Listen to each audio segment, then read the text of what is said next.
Hello everyone, welcome to the Commerce Setup platform. This is Soumya here and I have qualified UGC NET JRF with 99.29% in Commerce. तो चलिए आज का mock test start करते हैं और आज का मॉक टेस्ट है यूनिट नंबर 2 कॉमर्स का काउंटिंग एंड ऑडिटिंग। देखिए मॉक टेस्ट करने का फायदा सिर्फ आपको ये है कि आप इवेल्युएट कर पाओगे कि आपकी यूनिट वाइज आपकी प्रिपरेशन जो है वो कौन सी यूनिट आपकी वीक है और कौन सी यूनिट जो है आपकी स्ट्रॉन्ग है। इसलिए आज ये है आपका यूनिट नंबर 2। चलिए without wasting any time let's start the session and the question is on your screen in Hindi and English both. ठीक है, हिंदी इंग्लिश दोनों में है। Which of the following are the cases of fund flow? Your options are payment of trade creditors by sale of land, cash collection from debtors, purchase of furniture by issue of bill payables, payment of long-term loan by cash, payment of bill payable by cash. 30 seconds आपको मिलेंगे question solve करने के लिए। Time मैंने इसलिए set किया है ताकि आप अपनी स्पीड बढ़ा सकें। And your 30 second starts now. मैं आप लोगों को ज्यादा टाइम नहीं दूंगी क्योंकि ये न्यूमेरिकल क्वेश्चंस नहीं है और आप लोग अपनी स्पीड बढ़ा लीजिए। 30 सेकंड के हिसाब से आप लोगों को करना है। क्वेश्चंस मैं पढ़ लेती हूँ फिर मैं टाइम स्टार्ट करती हूँ, इसलिए आपका यहाँ पे थोड़ा टाइम आपको मिल जाएगा। एग्जाम में स्पीड से ही क्वेश्चन करने हैं, इसलिए कोई ज्यादा बड़ा क्वेश्चन नहीं है जिसमें आप सोचने का टाइम लगाए। बट स्टिल 30 सेकेंड्स से ज्यादा मैं आपको 10 सेकेंड्स और ज्यादा दे दूंगी। तो चलिए 40 सेकेंड्स आप इसको सॉल्व करो।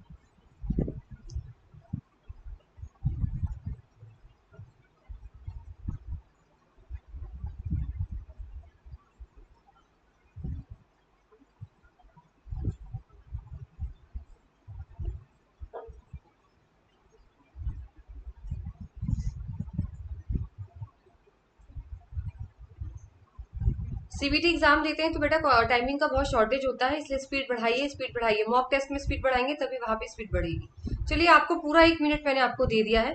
फर्स्ट क्वेश्चन था इसीलिए। राइट आंसर अगर हम बात करें बेटा यहाँ पे सबसे पहले फंड फ्लो समझ लो, तो मैं आंसर फिर आपको बताने वाली हूँ। ठीक है, वैसे इसका राइट आंसर जो होने वाला है वो है आपका बेटा यहाँ पर ए सी और आपका यहाँ D, A C D. Option number third बेटा यहाँ पे आपका करेक्ट हो जाएगा, ए सी डी। लेकिन हम लोग वन बाय वन समझते। देखो मैं आपको एक बहुत ही अच्छी ट्रिक बताती हूँ फंड फ्लो की। ठीक है, देखो फंड फ्लो का सिंपल सा मतलब होता है वर्किंग कैपिटल के अंदर चेंज आना, वर्किंग कैपिटल के अंदर चेंज आना। ठीक है, बस इतना याद रखना बेटा। एक होता है आपके पास करंट एसेट्स जो छोटे टाइम के लिए होता है, एक होता है आपके पास नॉन करंट एसेट्स यानी जो बड़े टाइम के लिए, लंबे टाइम के लिए हम लोग यूज करते हैं। याद रखना जब भी करंट एसेट्स का लेना देना नॉन करंट एसेट्स के साथ होगा तभी फंड फ्लो होगा। यानी करंट एसेट्स का काम नॉन करंट एसेट्स के साथ काम होगा, इन दोनों का आपस में कोई भी काम हो सकता है, इन दोनों का आपस में होगा तो वो फंड फ्लो होगा। लेकिन अगर करंट एसेट्स है और दूसरा भी करंट एसेट्स है तो फंड फ्लो वहां नहीं होगा। नॉन करंट एसेट्स है, सामने भी नॉन करंट एसेट्स है तो भी फंड फ्लो नहीं होगा। बस ये सबसे शॉर्ट ट्रिक है, ये आपको कहीं किसी ने बताई नहीं होगी। फंड फ्लो समझ लेना, कोई भी काम, कोई भी तरीका, कोई भी फंड का बदलाव, वर्किंग कैपिटल में बदलाव अगर करंट एसेट्स की वजह से नॉन करंट एसेट्स के अंदर बदलाव आता है तो वो फंड फ्लो होता है। अगर मैं बात करूं करंट एसेट्स का, करंट एसेट्स के साथ अगर हम लोग करेंगे ना कनेक्शन तो फंड फ्लो नहीं होगा। अब एग्जाम्पल से समझो। सबसे पहला है payment of trade creditors by sale of land. एक बार बताओ, जमीन बेची आपने तो जमीन एक नॉन करंट एसेट्स है। जमीन बेचना, जमीन खरीदना फिक्स एसेट्स है, नॉन करंट एसेट्स के अंदर आता है कि नहीं आता। तो आपने बेटा जमीन बेचकर जो पैसे आए उससे आपने उधार चुकता किया, अपना क्रेडिटर्स को दिया उधार। अब ये जो उधारी होती है बेटा ये करंट लाइबिलिटीज के अंदर आती है। Current assets current liabilities, non current assets non current liabilities. ठीक है, तो ये करंट लाइबिलिटीज की आती है, 1 साल के अंदर अंदर आपको चुकाना पड़ता है। तो देखो आपने बड़ी चीज से छोटे चीज का भुगतान किया है, यानी आपने नॉन करंट एसेट्स को बेचकर उससे जो पैसा आया है उससे आपने जो क्रेडिटर्स हैं, आपके जो लेनदार हैं, उसका आपने भुगतान किया है। तो यानी नॉन करंट एसेट से आपने करंट लाइबिलिटीज को यहाँ पर क्या किया, कवर किया है। तो यहाँ पर आपका फंड फ्लो होगा, जैसे मैंने आपको बोला। ठीक है, दोनों सेम सेम होंगे तो बेटा नहीं होगा। करंट एसेट्स होंगे तो नहीं होगा, करंट लाइबिलिटीज के साथ होगा कनेक्शन तो नहीं होगा। चलिए नेक्स्ट है आपका कैश कलेक्शन फ्रॉम डेटर्स। देखो यहाँ पर कैश है, कैश भी मैम हमारा करंट एसेट्स के अंदर आता है और डेटर भी बेटा हमारा करंट के अंदर ही आता है। तो देखो आपने जो है देनदारों से नगद वसूली की थी, दोनों ही करंट है, दोनों ही करंट है ना, कैश भी और डेटर भी। तो यहाँ पर कोई भी फंड फ्लो नहीं होगा। तीसरे पे आते हैं purchase of furniture bye issue of bill payable. अच्छा एक बात बताइए, फर्नीचर जो है बेटा वो नॉन करंट एसेट्स है, लंबे टाइम तक है। आपने फर्नीचर खरीदा बिल पेबल, बिलों के भुगतान द्वारा, और बिल पेबल क्या होता है बेटा आपका करंट है। ठीक है, बिल पेबल क्या है, करंट है, तो बिलों के भुगतान द्वारा आपने फर्नीचर की खरीदारी करी है, तो यहाँ पर करंट है और नॉन करंट है ना, तो दो है, तो ये भी हमारा फंड फ्लो हो जाएगा। नेक्स्ट आपका payment of long term loan by cash. देखो लोन आ गया ना, लोन नॉन करंट इन्वेस्टमेंट या नॉन करंट लाइबिलिटीज दोनों हो सकती हैं। लोन जो है वो लंबे के लिए होता है, और कैश क्या होती है बेटा, आपकी करंट के अंदर है। तो करंट और नॉन करंट के बीच में रिश्ता यहाँ दिखा रहा है कि नगद द्वारा आपने जो है अपना लंबे टाइम का ऋण चुका दिया, कैश से चुकाया। कैश करंट है और लॉन्ग टर्म आपका नॉन करंट है, तो करंट और नॉन करंट है, तो यानी आपका फंड फ्लो होने वाला है यहाँ पे। नेक्स्ट है आपका payment of bill payable by cash. देखो कैश भी करंट है बेटा और बिल पेबल भी करंट है, तो दोनों दोनों करंट है, तो यहाँ पे कोई भी फंड फ्लो नहीं होगा, इसलिए ए सी डी राइट आंसर है। इससे ज्यादा शॉर्ट ट्रिक आपको कोई नहीं बताएगा। याद रखना फंड फ्लो का मतलब ही यही होता है, अगर आप करंट एसेट से नॉन करंट एसेट्स का कोई भी चुकता करें या करंट लाइबिलिटीज से नॉन करंट का करें तो ही फंड फ्लो होता है। चलिए नेक्स्ट क्वेश्चन आपकी स्क्रीन पर है। ये तो यहाँ पे मिस हो गया ऑप्शन, दूसरा क्वेश्चन।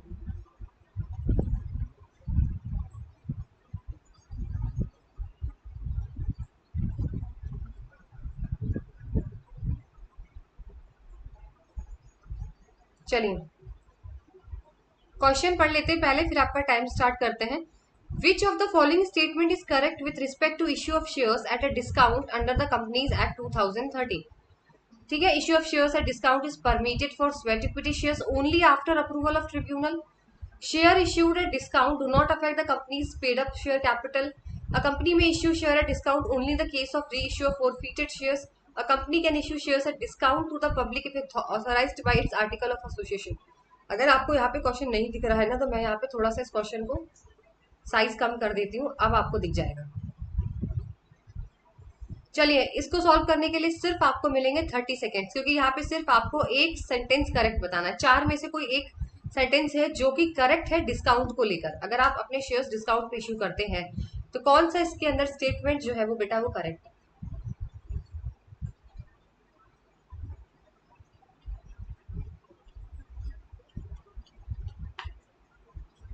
आपको पता होना चाहिए कि इशू ऑफ शेयर्स डिस्काउंट पे इशू नहीं किए जाते, बस दो शर्त होती है तभी कर सकते, डिस्काउंट पे नहीं तो नहीं कर सकते। चलिए टाइम इज अप, क्योंकि मैंने फर्स्ट क्वेश्चन में आपको काफी टाइम दे दिया था, अब मैं आपको टाइम ज्यादा नहीं दूंगी। इसका राइट आंसर होगा बेटा option number C, a company may issue shares at discount only in the case of reissue of forfeited shares. देखो भाई कंपनी एक्ट जो है वो ये बोलती है आप अपने शेयर्स इश्यूज करते हो तो डिस्काउंट पे नहीं कर सकते। इसके सिर्फ दो कारण होंगे जब आप डिस्काउंट पे इश्यू शेयर कर सकते हो। पहला है जब आप स्वेट इक्विटी शेयर्स इश्यू करो, स्वेट इक्विटी शेयर इशू करते हो तो फिर आपको हम यहाँ पर अलाउड करते हैं। दूसरा बोलता है कि अगर कंपनी इशू शेयर्स डिस्काउंट पे कर सकती है जब आपने आपका कोई शेयर है फोरफिट हो गया। सपोज करिए 100 रुपए का शेयर था पर किसी ने सिर्फ 60 रुपए ही दिए और 40 रुपए दिए और 60 रुपए नहीं दिए, तो मैंने उसके शेयर जब्त कर लिए बेटा, और 60 रुपए जो उसने पहले दे रखे थे वो भी मैंने उसको वापस नहीं किया।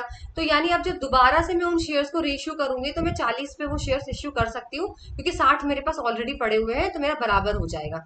तो याद कर रखिएगा, या तो स्वेट इक्विटी शेयर्स जब आप डिस्काउंट पे इश्यू करें तब आप डिस्काउंट पे इश्यू कर सकते हो, या फिर दूसरा केस जब होगा जब आप कब्जे किए हुए शेयर को जो आप कब्जा कर लेते हो उसको दोबारा से रीइश्यू करते हो, तब आप डिस्काउंट पे शेयर इश्यू कर सकते हो। अब आप ये मत कहना मैं पहले सेंटेंस में स्वेट इक्विटी शेयर्स तो लिखा हुआ है तो आपने ये वाला आंसर क्यों नहीं लगाया।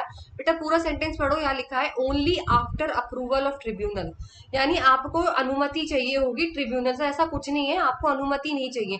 अगर क्वेश्चन सिर्फ इतना होता issue of shares at a discount is permitted for sweat equity shares तो आंसर ये हो जाता और सी वाला भी होता, लेकिन यहाँ लिखा है आफ्टर अप्रूवल। बेटा अप्रूवल की जरूरत नहीं होती इसके अंदर, ठीक है, इसे ऑप्शन नंबर सी यहाँ पे करेक्ट है। चलिए नेक्स्ट क्वेश्चन बेटा आपकी स्क्रीन पर है।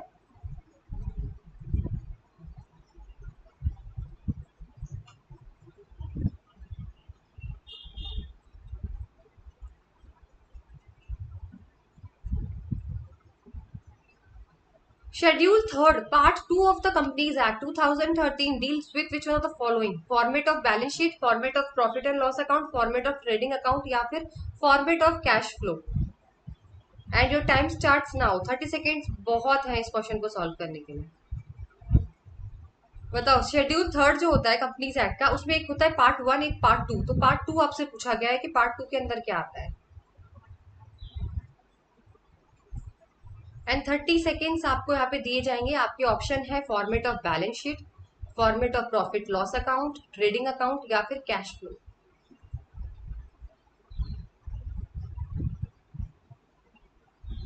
इसके सिर्फ दो ही पार्ट होते हैं, पार्ट वन और पार्ट टू। तो पार्ट वन की अगर बात करें तो बैलेंस शीट होगा बेटा, और पार्ट टू की बात करते हैं तो your right answer is option number two, format of profit and loss account. ठीक है, पार्ट टू के अंदर आपका प्रॉफिट एंड लॉस अकाउंट आता है। पार्ट वन अगर पूछते तो बैलेंस शीट लगाते हैं।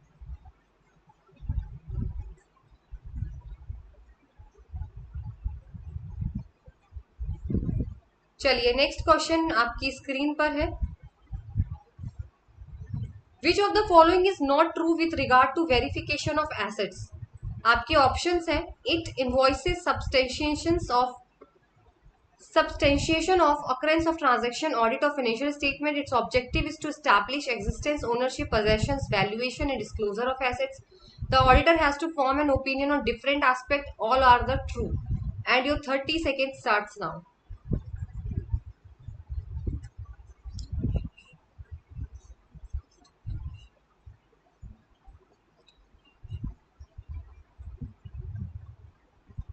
वेरिफिकेशन ऑफ एसेट्स के अंदर कौन सा सेंटेंस इसके अंदर रॉन्ग है? नॉट ट्रू पूछा है, यानी फॉल्स कौन सा है?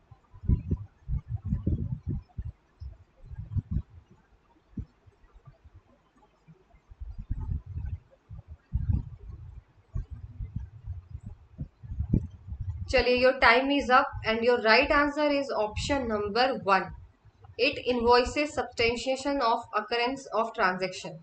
देखो इसके अंदर ये बोला गया है, कौन सा सही नहीं है। देखो, वेरिफिकेशन ऑफ एसेट्स का मतलब ये होता है, अगर किसी कंपनी ने बोला कि हमारी एसेट्स इतनी है, हमारी कंपनी इतनी है, हमारा गैराज वहां पर है, हमारी ये है, तो वो सिर्फ इतने से नहीं मान लेते बेटा, वो पूरा कागज देखेंगे कि सच में आपकी इतनी एसेट्स है या नहीं है, सच में आपका गैराज है या नहीं, आपके नाम के ऊपर है या नहीं है, और कितनी वैल्यू आपने दिखाई है वो है या नहीं है।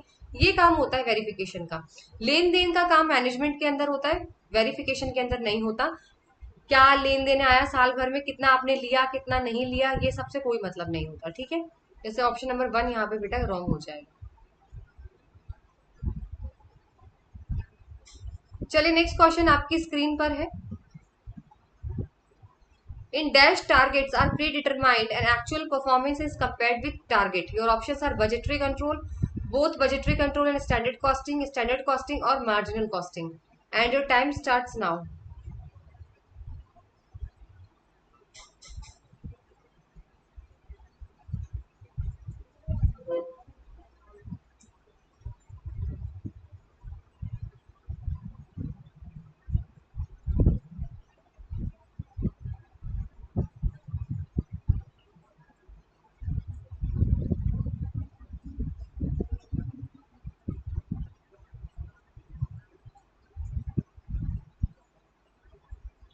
चलिए, your time is up and your right answer is both budgetary and standard costing.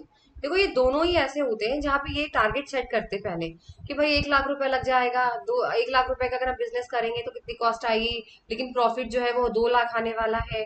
ठीक है, बजटरी कंट्रोल में भी यही चेक होता है, स्टैंडर्ड कॉस्टिंग में भी यही देखते हैं। स्टैंडर्ड कॉस्टिंग में भी यही बेटा देखा जाता है कि आपका जो परफॉर्मेंस है, आपने सोचा था 100 शर्ट्स बनने की कीमत जो है वो 1 लाख आएगी, पर जब बनकर आई तो आपको पता चला 2 लाख आ चुकी है। यानी कंपेयर किया जाता है कि आपने कितना टारगेट सेट किया था और एक्चुअल में कितना बनकर आया है। तो ये दोनों चीजें ये चीज देखने का काम करती हैं।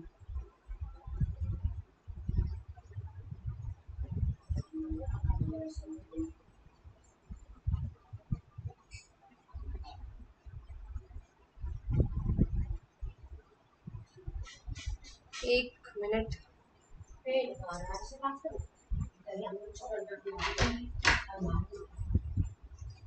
ये आपको छोटा सा दिखाना पड़ेगा मुझे, नहीं तो ये आपको क्वेश्चन दिखेगा नहीं। चलिए, आपका क्वेश्चन है, which of the following factors are recognised as affecting the valuation of partnership firms goodwill. ठीक है, गुडविल की आपको बतानी है यहाँ पे।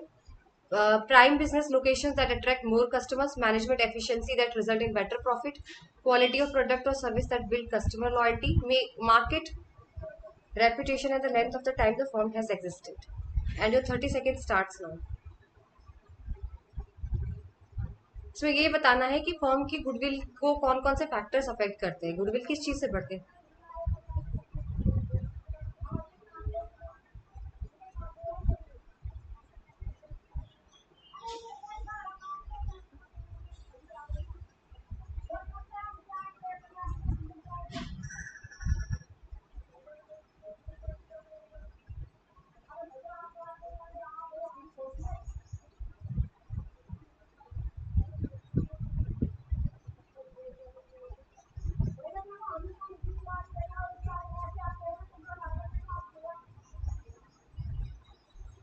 चलिए your time is up and your right answer is option number A B C D, चार हुई हैं। अच्छा बताओ, जहां ज्यादा कस्टमर अट्रैक्ट करेंगे तो गुडविल ऑटोमेटिकली अफेक्ट होगी, प्रॉफिट होगा तो भी ऑटोमेटिकली आपकी गुडविल बढ़ेगी, क्वालिटी अगर दोगे प्रोडक्ट और सर्विस की तो लॉयल्टी बढ़ेगी जिससे गुडविल बढ़ेगा, रेपुटेशन बढ़ेगी तो भी गुडविल बढ़ेगा। तो बेटा A B C D all of the above is your right answer. Okay, all of the above यहाँ पे राइट आंसर हो जाएगा आपका। चलिए नेक्स्ट क्वेश्चन है यहाँ पर, consider the following statement regarding the rules for recording entries in revaluation account. Statement one, an increase in the value of an asset is credited to the revaluation account as it signifies as a profit for the firm. Statement 2, an increase in the value of liability is debited to the revaluation account as it signifies a loss for the firm. दोनों है, दोनों में आपको बताना है कौन सा statement true है और फॉल्स है, and time starts now.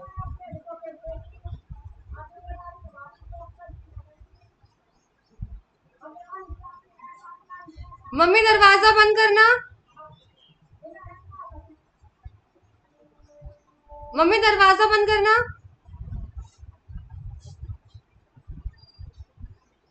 Mummy दरवाजा बंद करना।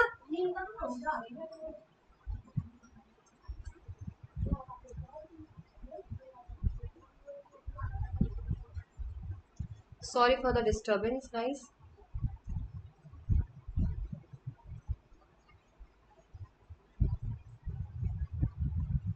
चलिए टाइम इज अप, 40 सेकेंड्स काफी है क्वेश्चन सॉल्व करने के लिए। सबसे पहले बात अगर मैं यहाँ पे बात करूँ increase in the value of assets through the credit, देखो रिवैल्यूएशन अकाउंट जो है वो नॉमिनल अकाउंट होता है। नॉमिनल अकाउंट का मतलब जितने भी आपके सारे खर्चे हैं वो डेबिट जाएंगे, जितने भी सारे प्रॉफिट है वो क्रेडिट जाएंगे। तो बेटा जब आपकी एसेट्स की वैल्यू बढ़ रही है, आपकी एसेट्स की वैल्यू बढ़ रही है यानी क्रेडिट होगा ना, फायदा हो रहा है आपको, तो वो रिवैल्यूएशन अकाउंट में क्रेडिट हो जाएगा। और जैसे लाइबिलिटी बढ़ेगी, कर्ज बढ़ेगा, तो बेटा ये तो खर्चा है, तो खर्चा क्या होता है मैम, डेबिट होता है रेवोल्यूशन अकाउंट में, क्योंकि ये लॉस होता है। जैसे क्योंकि रिवैल्यूएशन अकाउंट नॉमिनल अकाउंट है, जितना भी फायदा होगा वो क्रेडिट होगा, जितना नुकसान होगा वो डेबिट होगा। बस सिंपल सा था, बोथ स्टेटमेंट आर ट्रू। ठीक है,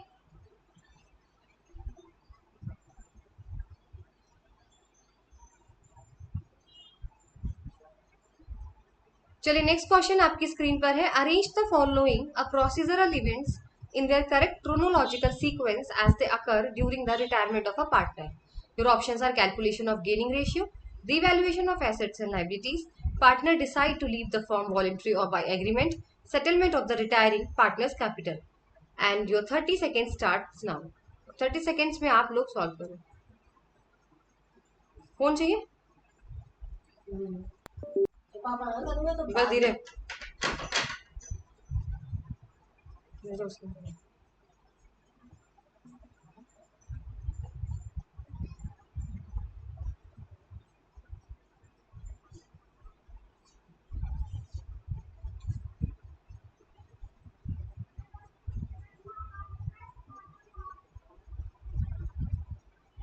40 सेकेंड्स में आप लोगों को दे देती, चलो ज्यादा थोड़ा आप लोगों को सोचने का टाइम मिल जाएगा।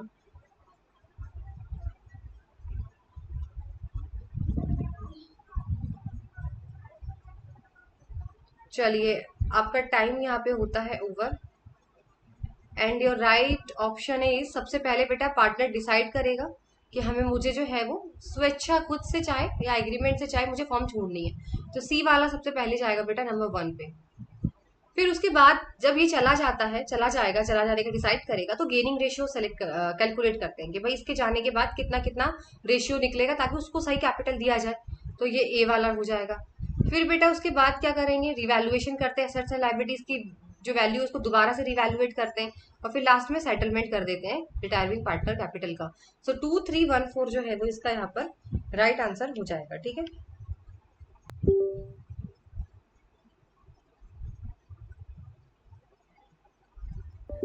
ठीक है, 2314 इज योर राइट आंसर।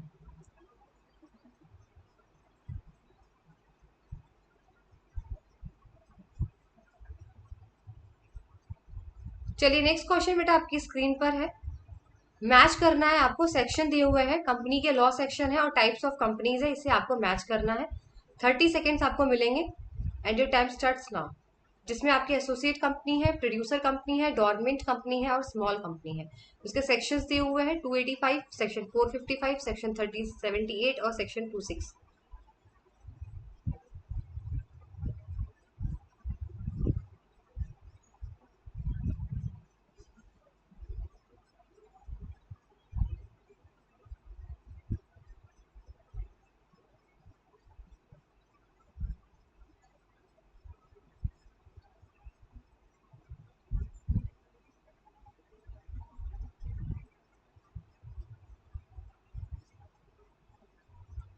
चलिए your time is up and अगर मैं बात करूँ ऑप्शन नंबर 4 यहाँ पे हो जाएगा आपका राइट आंसर बेटा। सेक्शन 285 जो है वो स्मॉल कंपनी के लिए, लर्न कर लेना। 455 डोरमेट कंपनी के लिए है, 378 ए जो है प्रोड्यूसर कंपनी के लिए है और 26 जो है वो आपकी एसोसिएट कंपनी के लिए है।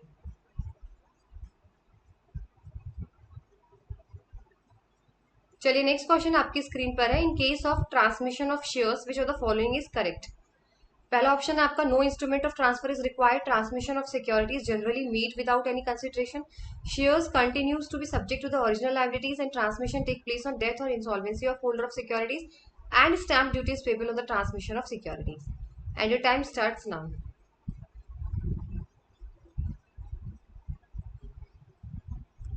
देखो आपको पता होना चाहिए जब शेयर्स का ट्रांसमिशन होता है तो सिर्फ दो ही कंडीशन पे हो सकता है। एक तो या तो वो डेथ हो गई हो शेयर होल्डर की, तभी उसके शेयर्स ट्रांसफर किए जाएंगे, या वो बैंकरप्ट हो गया हो, है ना। इस तरीके के रीजंस होते हैं, तभी ट्रांसमिशन ऑफ शेयर्स यहाँ पर किया जाता है।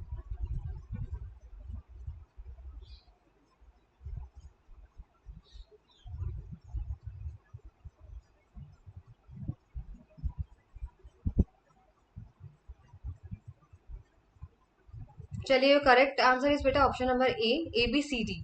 देखो पहला बोला गया है no instrument of transfer is required, यानी सिंपल सी बात है। देखो ट्रांसफर किसी भी तरीके का सिग्नेचर की यहाँ पे जरूरत नहीं पड़ती।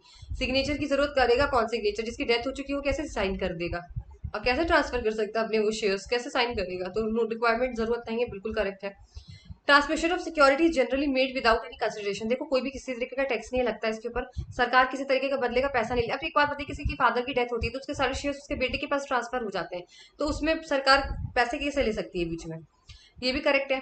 Shares continues to be the subject to the original liability, बिल्कुल। देखो वही वाली बात होती है ना, बाप ने अगर कर्जा लिया है तो बेटा भी चुकाएगा ही। तो अगर आपके शेयर्स ऐसे हो रखे हैं जो कहीं ना कहीं आपने कुछ शेयर्स चुकाए ना हो, कहीं शेयर्स का पैसा ना दिया हो, तो फिर वो आगे कंटिन्यू होता चला जाएगा, फिर वो बेटा चुकाएगा।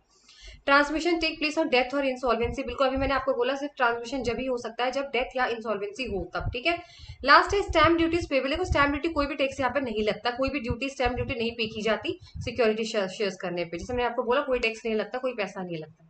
सो ABCD यहाँ पे आपका करेक्ट आंसर हो जाएगा।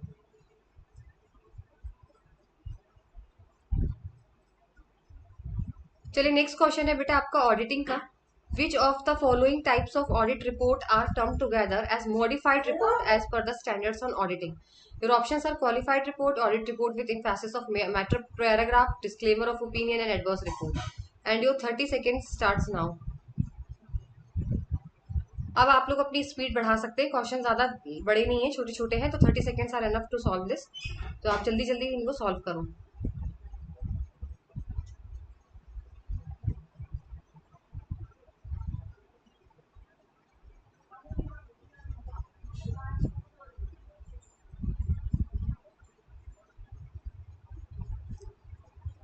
देखो मॉडिफाइड रिपोर्ट का मतलब ये होता है कि जब कोई ऑडिटिंग करने जाता है तो वो कितने तरह की रिपोर्ट है, अपना ओपिनियन किस फॉर्म में देता है। तो ये आपको पता होना चाहिए कि सिर्फ 3 तरीके की रिपोर्ट होती है बेटा। क्वालिफाइड रिपोर्ट होती है आपकी, ठीक है, डिस्क्लेमर ऑफ ओपिनियन रिपोर्ट होती है और आपकी एडवर्स रिपोर्ट होती है। ACD is right answer, option number 4। यहाँ पे 3 तरीके की ही रिपोर्ट होती है, qualified, disclaimer of opinion report और एडवर्स रिपोर्ट। 3 तरीके की रिपोर्ट होती है। ये मैं आपको आगे एक्सप्लेन करूंगी कि तीनों का मतलब क्या। चलो छोटा छोटा ले लेते हैं। अगर मैं बात करूँ क्वालिफाइड रिपोर्ट की, तो क्वालिफाइड रिपोर्ट बेटा ये बोलती है कि चीज तो गड़बड़ तो है, पर एक दो चीजें हैं, जैसे हम लोग नहीं कहते थे हाँ बाकी सब तो चीज ठीक है, एक दो चीजें हैं जो आप ठीक करो, एक दो चीजें गड़बड़ है, ठीक है। दूसरी होती है एडवर्स रिपोर्ट, सबसे खराब रिपोर्ट यही होती है, इसके अंदर तो सब कुछ गड़बड़ी गड़बड़ है, पूरी की पूरी दाल काली होती है। डिस्क्लेमर ऑफ ओपिनियन रिपोर्ट वो रिपोर्ट होती है जहाँ पे ऑडिटर अपना काम नहीं कर पाता या उसको एक प्रूफ नहीं देती कंपनी, मतलब कोई भी एविडेंस नहीं देती किसी चीज का, तो वो अपना ओपिनियन ही नहीं दे पाता है, ठीक है, तो जिसे बोलते हैं डिस्क्लेमर ऑफ ओपिनियन रिपोर्ट।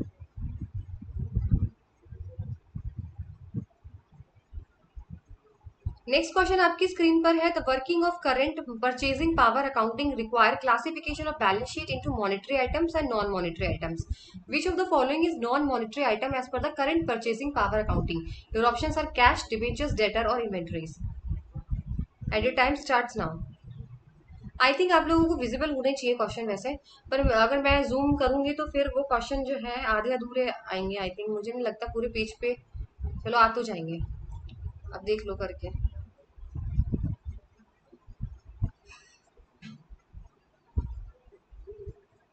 जो छोटे क्वेश्चंस होते हैं वो पूरे पेज पे आ जाते हैं, और नहीं तो मुझे जूम करना पड़ता है तो पेज कट जाते हैं। आपको सिर्फ ये बताना है नॉन मॉनेटरी में कौन सा आता है जिसमें पैसे इन्वॉल्व नहीं होते, तो वो आता है आपका बेटा इन्वेंट्रीज में। देखो इन्वेंट्रीज का क्या है, नॉन मॉनेटरी वो आइटम होती है जिसका पता नहीं रहता, स्टॉक रखा है अगले महीने महंगा हो गया या सस्ता हो गया, तो उसकी वैल्यू एक जैसी नहीं रहती ना बेटा। कैश तो आपको पता है 10,000 है 10,000 है, डिवेंचर्स की वैल्यू आपको पता है 1 लाख है 1 लाख है, डेटर्स को इतने देने आपको कंफर्म पता है, बट नॉन मॉनिटरी वो होती है जिसमें आपको पता ही नहीं है कि इसकी वैल्यू एक्जैक्टली है कितनी, क्योंकि वो टाइम टू टाइम चेंज होती रहती है, कोई माल कभी महंगा कभी सस्ता। चलिए नेक्स्ट क्वेश्चन है, which of the following is not a method of new issues, जब आप नए शेयर्स इश्यू करती है कोई कंपनी तो उसका कौन सा मेथड नहीं है, public issue, through prospectus, right issues, bonus issues या फिर book building, and your time starts now.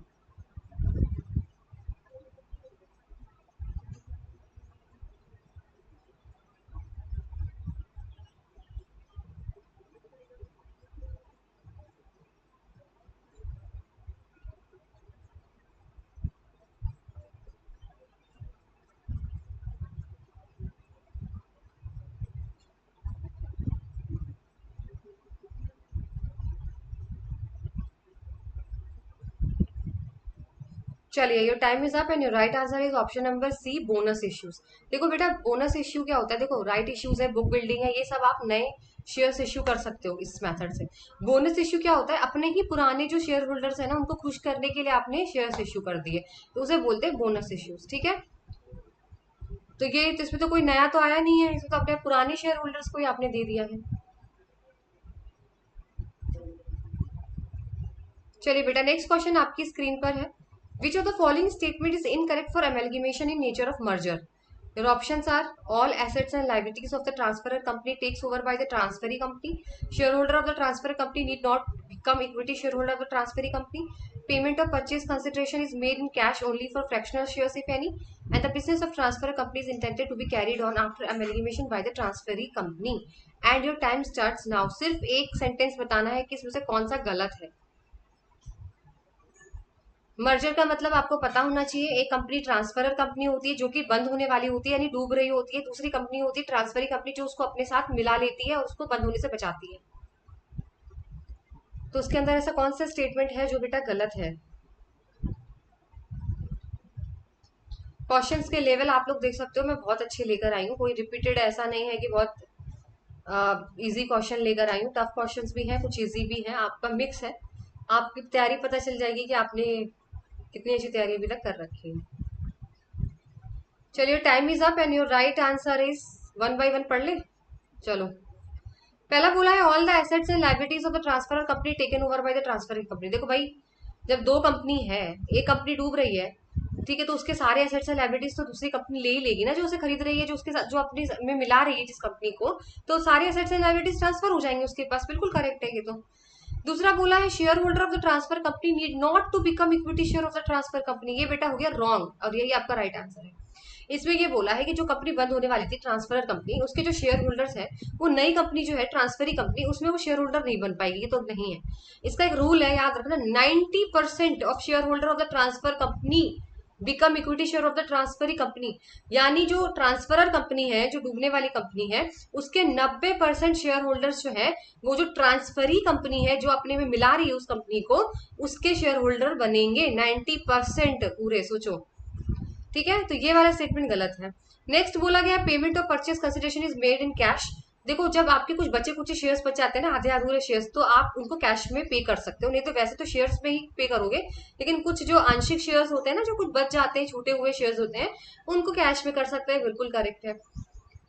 और the business of transferor company is intended to be carried on after amalgamation by the transferring company. देखो बिल्कुल सही है, जो company डूबने वाली थी वो बंद नहीं होती, उसका जो भी काम होता है वो ट्रांसफरिंग कंपनी जो है वो बेटा वो चलाती रहती है, क्योंकि वो बंद नहीं होता वो बिजनेस, वो फिर आपका बिजनेस दूसरी कंपनी जो होती है ट्रांसफर ही वो चलाएगी, आपके हिसाब से नहीं चलाएगी, मतलब अपने हिसाब से चलाएगी। चलो नेक्स्ट है, which of the following types of report is issued when the auditor concludes that the financial statement are prepared in all material aspect in accordance with the applicable financial reporting framework।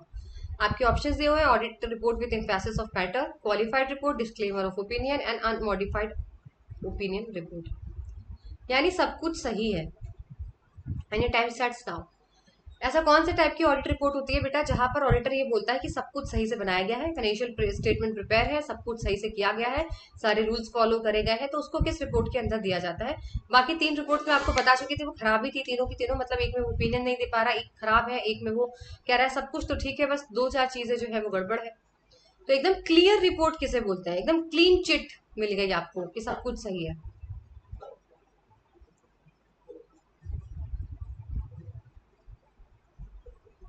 चलिए, and your right answer is option number D, unmodified opinion report. देखो unmodified report वही होती है जो जिसे बोलते हैं clear chit, और मॉडिफाइड रिपोर्ट कौन सी होती है? जिसके अंदर ये तीनों आते हैं, क्वालिफाइड रिपोर्ट, एडवर्स रिपोर्ट और डिस्क्लेमर वाली। ठीक है,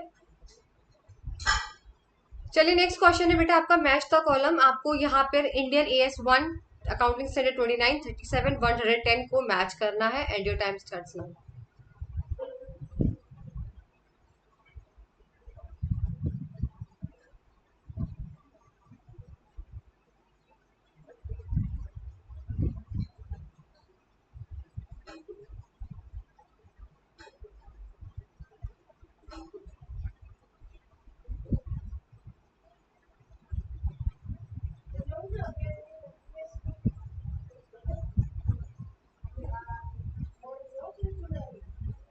चलिए, your time is up and your right answer is, ये तो सबको याद होनी चाहिए भाई, AS1 जो है वो फाइनेंशियल स्टेटमेंट के लिए है, ए का थर्ड। 29 जो है वो financial reporting and hyper inflationary economics है। 37 कॉन्टीजेंट लाइबिलिटीज है, एंड 110 है कंसोलिडेटेड फाइनेंशियल स्टेटमेंट। तो ए का थर्ड है बेटा आपका, बी का आपका फोर्थ है, सी का आपका फर्स्ट है, यानी ऑप्शन नंबर 2 आपका करेक्ट हो जाएगा।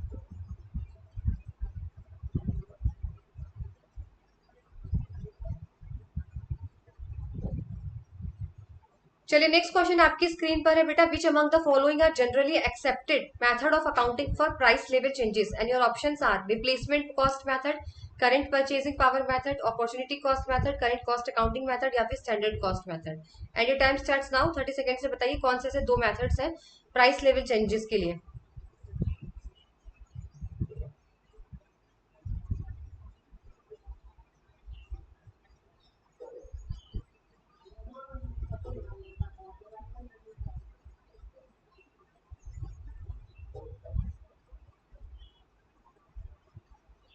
चलिए चलिए सॉल्व करिए। देखिए क्वेश्चन बहुत अच्छे लेकर आई हूँ, मुझे खुद अच्छे लगे क्वेश्चन काफी, इसलिए मैं आप लोगों के लिए लेकर आई हूँ।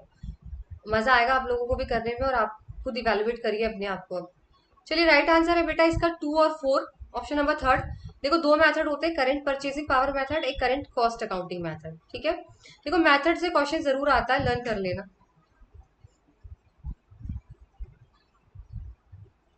चलिए नेक्स्ट क्वेश्चन है आपकी स्क्रीन पर, which of the following are false. आपको फॉल्स बताना है, इनमें से कौन से फॉल्स हैं। सबसे पहला स्टेटमेंट है बेटा आपका, partners are not bound to carry on the business of the firm to the greatest common advantage. When a partner is entitled to interest on capital subscribed by him, such interest shall be payable whether or not there are profit. An outgoing partner has right to claim a share in the profit of the firm till his account is finally settled, and partner may be expelled from the firm only with the consent of all the partners. And your time starts now. False कौन सा है?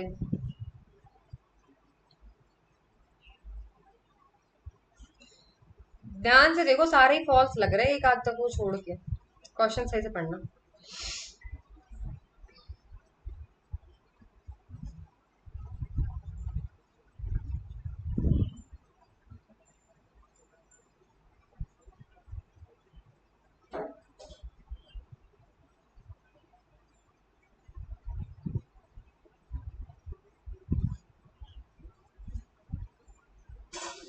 इस question के लिए मैंने आपको पूरे 40 seconds दिए थे। एंड चलिए वन बाय वन सॉल्व कर लेते हैं। पहला बोला है partners are not bound to carry on the business of the firm to the greatest common advantage. अरे भाई, पार्टनर्स बाउंड क्यों नहीं होंगे? एक बात बताओ, आप जो है फर्म किस लिए चला रहे हो? बिजनेस इसीलिए तो चला रहे हो, प्रॉफिट हो। तो इसी के लिए रिस्पॉन्सिबल कौन होगा? आप ही तो होंगे। और कौन होगा भाई बिजनेस के लिए? इसमें तो लिखा है नॉट बाउंड टू कैरी, ये तो गलत हो गया। ये तो गलत है, तो ये भी ठीक है, गलत पूछा था। सेकंड है, when a partner is entitled to interest on capital subscribe by him such interest shall be payable whether और नॉट देयर आर प्रॉफिट। यानी किसी भी पार्टनर को इंटरेस्ट ऑन कैपिटल मिलेगा ही मिलेगा, चाहे प्रॉफिट और लॉस हो। ये किसने बोल दिया भाई? लॉस हो गया तो फिर इंटरेस्ट ऑन कैपिटल कैसे मिल जाएगा आपको? इंटरेस्ट ऑन कैपिटल तभी मिलता है जब प्रॉफिट होता है, तो ये सेंटेंस भी फॉल्स है। थर्ड बोला गया, an accounting partner has right to claim a share in the profit of the firm till his account is finally settled. देखो, ये तो बिल्कुल करेक्ट है।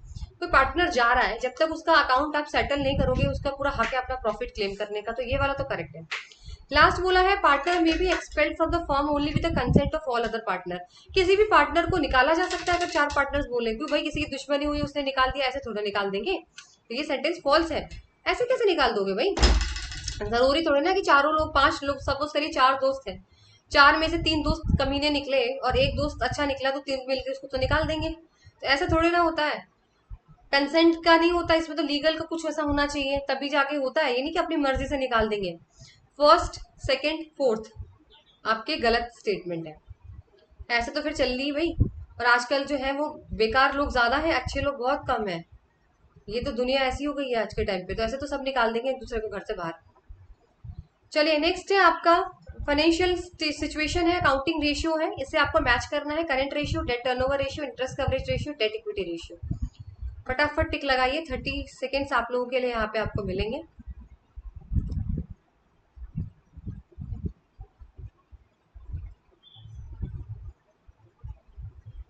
Current ratio, debt turnover ratio, interest coverage ratio, debt equity ratio, आपको match करना है इनसे, situation से।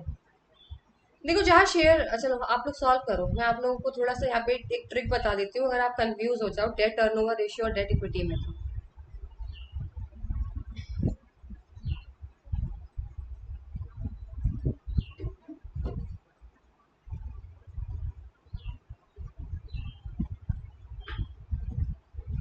चलिए भाई, आपका राइट आंसर इनएबिलिटी टू पे इंटरेस्ट। इंटरेस्ट पे नहीं कर पा रहे भाई आप लोग, तो इंटरेस्ट कवरेज रेशियो से पता चलेगा। लिक्विडिटी क्राइसिस, करंट रेशियो से पता चलेगा। Inefficient collection of receivable, debt turnover ratio से पता चलेगा। और return of share holder funds being much higher than the return on investment, debt equity से पता चलेगा। जहां पर भी शेयर होल्डर आ जाए, इक्विटी लगा देना। ये बताने वाली थी मैं आपको, जहां पे भी शेयर होल्डर का बारे में बात करी जाए तो वो डेट इक्विटी रेशियो ही होता है। तो देख लो, फर्स्ट का थर्ड है, और सेकंड का फर्स्ट है, थर्ड का सेकंड है, फोर्थ का फोर्थ है।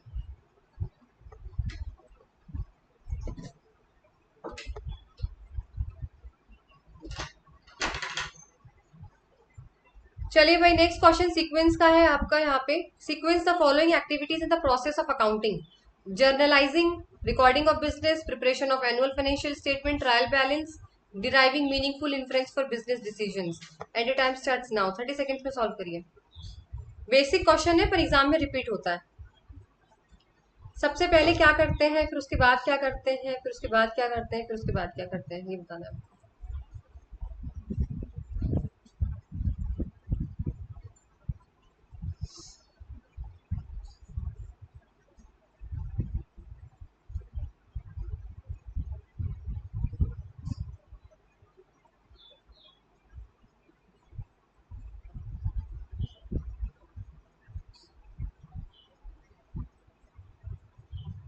देखो भाई, सबसे पहले तो रिकॉर्ड ही होता है ना, ट्रांजेक्शन्स रिकॉर्ड करते हो सबसे पहले तो, नंबर वन।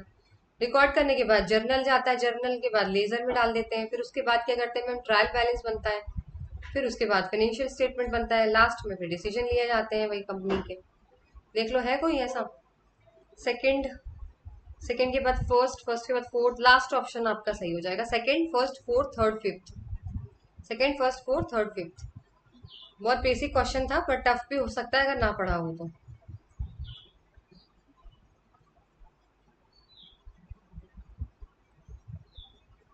चलिए नेक्स्ट क्वेश्चन है, which one of the following is a structured review of the system and procedure of an organisation in order to evaluate whether they are being conducted efficiently and effectively.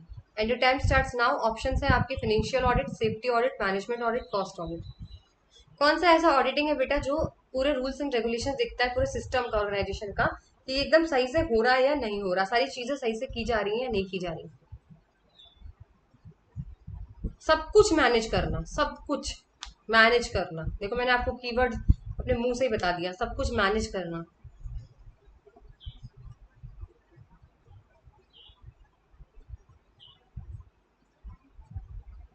सब कुछ कौन manage करेगा? Management audit.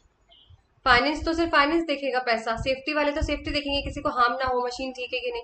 Cost, cost देखेगा। सारा कुछ कौन देखता है? Management.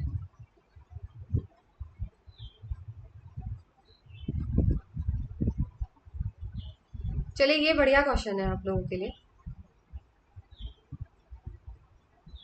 Your question is, which of the following is correct regarding the treatment of interest on drawings when a partner withdraw equal amount at the end of each month? Interest is calculated period of 6 month, 6.5 month, 5.5 month या फिर 1 month. And your time starts now.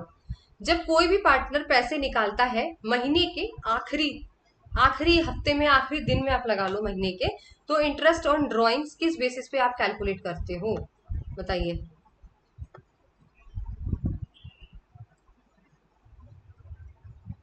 6 महीने के average पे, 6.5 महीने, 5.5 महीने या 1 महीना?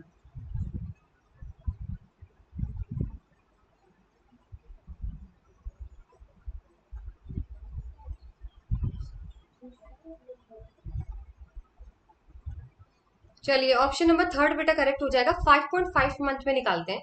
शुरुआत में निकालोगे ना पैसे तो 6.5 महीने का, याद रखना। मिड में निकालोगे तो 6 और आखिरी निकालोगे तो 5.5। अब मैंने आपको बता दिया, आप नोट डाउन कर लेना।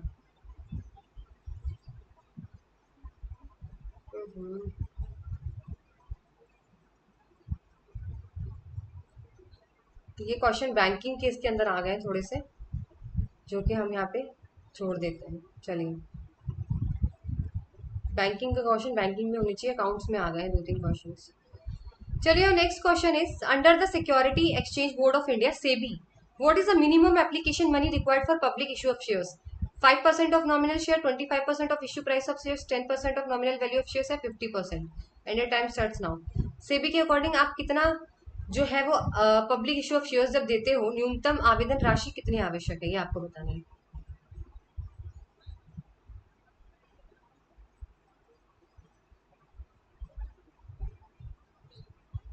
अब फटाफट करते हैं हम लोग क्वेश्चन सॉल्व सारे।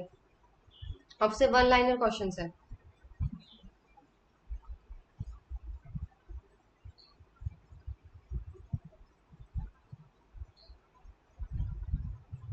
चलिए and your right answer is option number second.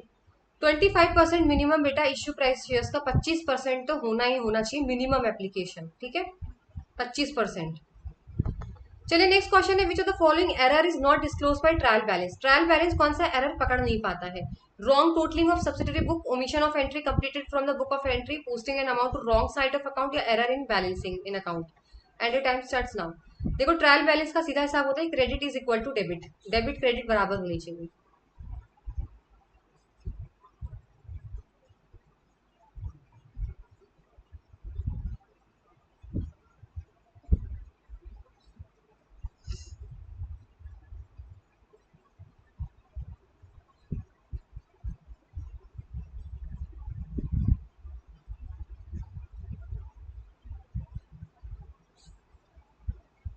चलिए time is up and your right answer is omission of an entry completed from the books of original entry.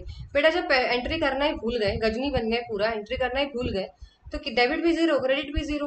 बाकी अगर आप गलत साइड में लिख देते तो एक साइड ज्यादा अमाउंट दिखा देते, एक साइड कम दिखाई देता, तो आप पकड़े जाते। ओमिशन भूल नहीं गए, जब ना डेबिट लिखा है ना क्रेडिट लिखा है, तो दोनों अमाउंट जीरो है। इसको तो कोई पकड़ ही नहीं पाएगा जब आप अमाउंट ही लिखना भूल गए हो तो, ठीक है? चलिए नेक्स्ट क्वेश्चन है बेटा आपकी स्क्रीन पर, which the principal function of the security premium reserve cannot be utilized from the which of the following purpose। जो security premium reserve बनाया जाता है तो वो किस काम के लिए यूज नहीं किया जाता? issuing fully paid bonus shares to members, writing of preliminary expenses of the company, या फिर payment of dividend to the shareholder। and your time starts now। किसके लिए यूज नहीं किया जाता सिक्योरिटी प्रीमियम रिजर्व?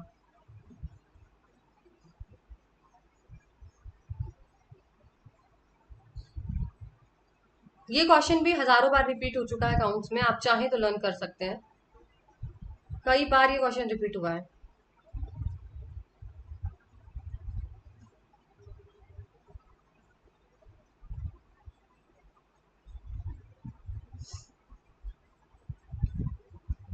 चलिए your time is up and your right answer is option number C, payment to of dividend to the share holder. Share holder को payment करने के लिए यहां से पैसे नहीं निकाले जाते। चलिए नेक्स्ट क्वेश्चन बेटा आपकी स्क्रीन पर है, in cash flow statement interest received by non financial enterprises classified under which category? Your option are operating, investing, financing या कैश इक्विवेलेंट। यानी यहाँ पर ये बोला है कोई नॉन फाइनेंशियल है और वहां पर जो है इंटरेस्ट रिसीव हुआ है तो वो कौन सी कैटेगरी में आएगा, और आपका टाइम स्टार्ट हो चुका है, सॉल्व करो भाई। ये तो 10-10 20-20 सेकेंड के क्वेश्चन है सॉल्व करने के लिए। इंटरेस्ट मिला है लेकिन याद रखना यहाँ लिखा है नॉन फाइनेंशियल एंटरप्राइज, ये जरूर पढ़ लेना क्वेश्चन में।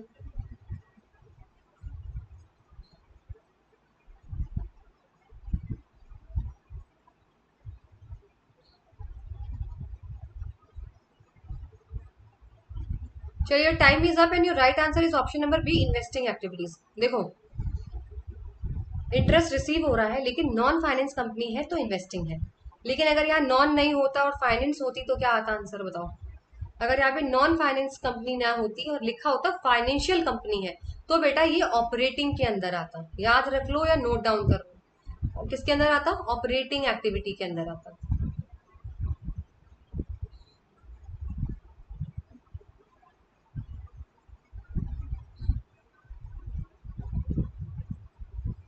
चलिए नेक्स्ट क्वेश्चन आपकी स्क्रीन पर है, which of the following is not method of calculating और ascertaining the amount of purchase consideration.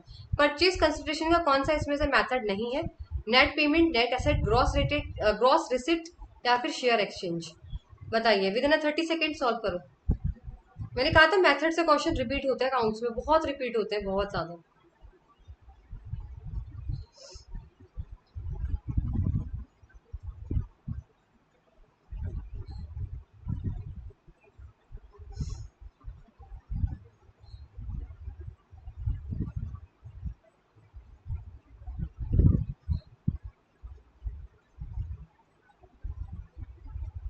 चलिए time is up and right answer is gross receipt method. देखो बेटा ये मेथड नहीं होता, नेट पेमेंट होता है, नेट एसेट होता है, शेयर एक्सचेंज होता है और लंप सम में होता है, ठीक है? लंप सम मेथड, 4 मेथड होते हैं। चलिए नेक्स्ट क्वेश्चन है बेटा, in the case of amalgamation in the nature of merger. Amalgamation 2 type का होता है, एक मर्जर होता है, एक परचेज होता है, याद रखना। Accounting is made by pooling of interest method, accounting is made by purchase method, accounting is made by considering the same as lump sale या more than one above। and your time starts now। चलिए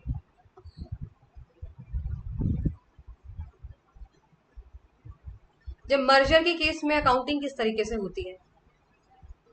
2 method होते हैं इसके, एक तो merger, एक होता है परचेज। तो मर्जेज में हम कौन सा फॉर्मूला लगाते हैं मर्जर में, और परचेज में हम कौन सा फॉर्मूला लगाते हैं, बस ये पूछा गया आपसे, मर्जर का पूछा गया है।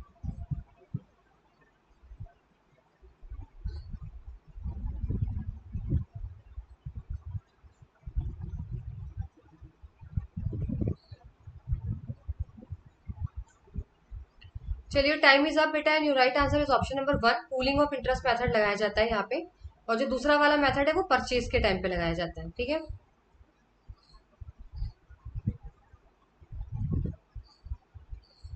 चलिए नेक्स्ट क्वेश्चन है, which one of the following statement is not correct? पहला है forfeited share can be issued, a notice of 14 days share holder is necessary before forfeiture of shares, premium on issue of shares can be use for writing off preliminary expenses, the profit on reissue of profit forfeited share is transfer to general reserve. And your time starts now. कौन सा statement इसमें गलत है ये पूछा गया, गलत नहीं है, सॉरी, इज नॉट करेक्ट। माने सही नहीं है, आपको फॉल्स बताना है, आपको फॉल्स बताना है इसमें, ठीक है। कौन सा इसमें फॉल्स है?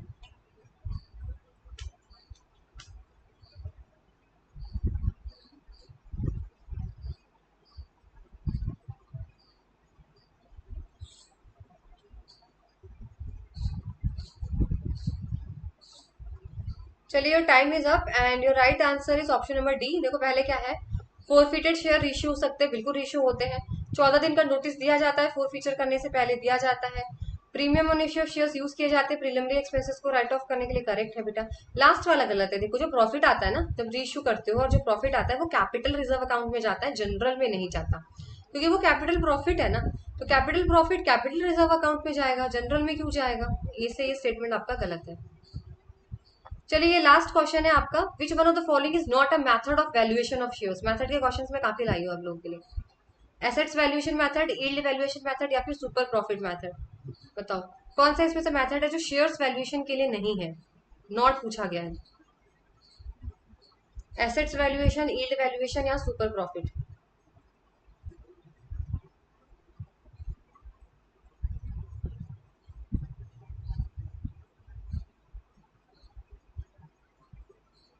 चलिए your right answer is option number C, super profit method. बेटा सुपर प्रॉफिट मेथड गुडविल निकालने के लिए होता है, ना कि शेयर्स के लिए होता है।